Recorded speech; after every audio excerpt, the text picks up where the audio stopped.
Okay. Still, no rest for the PC police. We'll go on with this. The Daily Caller is reporting West Virginia University is telling its 29,000 students they may be violating Title IX's federal anti-discrimination laws if they don't address individuals using the pronouns that are consistent with their gender identity. And for students in doubt about what new pronouns to use, the university is offering a handy guide. Here it is. VE, replaces he.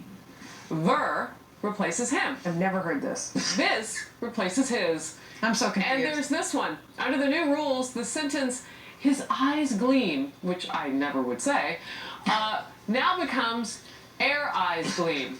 Now in response, the school says reports that it interrupted the use of the wrong pronouns as a Title IX violation are wrong, saying instead it was offering guidance in addressing the sensitivities of those who self-identify as a gender other than the one that they were born with. Tony? Well, Title IX is a federal law, so if there's an issue with that, I would imagine that would have to come down from the federal government.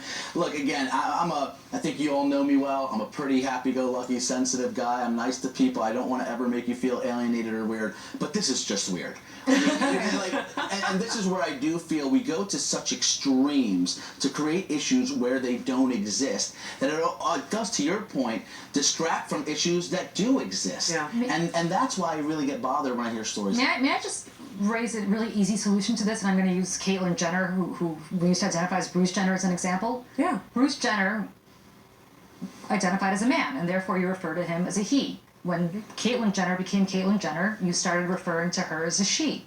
If all of a sudden somebody has a sex change and they're no longer a woman, then refer to them as a man. But Seems simple. Why are we coming up with these crazy new solutions? words? Why are you inventing new words? If somebody no longer identifies by their language. gender, if there's a new gender they identify with, identify them by the gender they now identify themselves with. It's not a difficult thing And to do. I wonder too, Sandra, does this just cause us to pay more attention to how different they are from the rest of everybody else? I That would we think. constantly focus in Well, on whether that's it would fine, be and that's gender for or them to let everybody know if that's the case. But I think there's a lot of speculation on that front of what offends people without actually hearing from them. Amen. What offends them. So we need to first listen before we make changes. So I don't know. When I saw this report, I had to go look at the source because I was just like, this cannot be real. If it tells us anything, if this is actually happening, our public universities are confused as to how to deal with this, and there's a lot of straightening out that needs to be done. Are we spitting out kids who are confused? South Africa's Caster Semenya,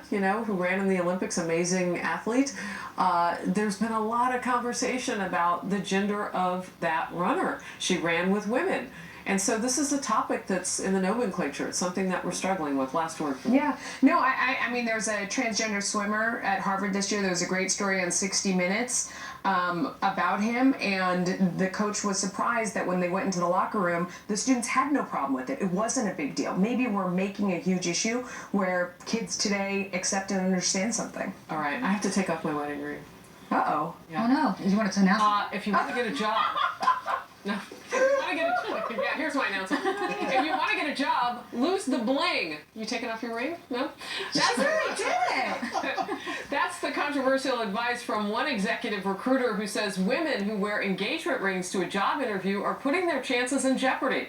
But critics call the advice sexist. We'll debate it. Don't worry, Tony, she's putting it back on.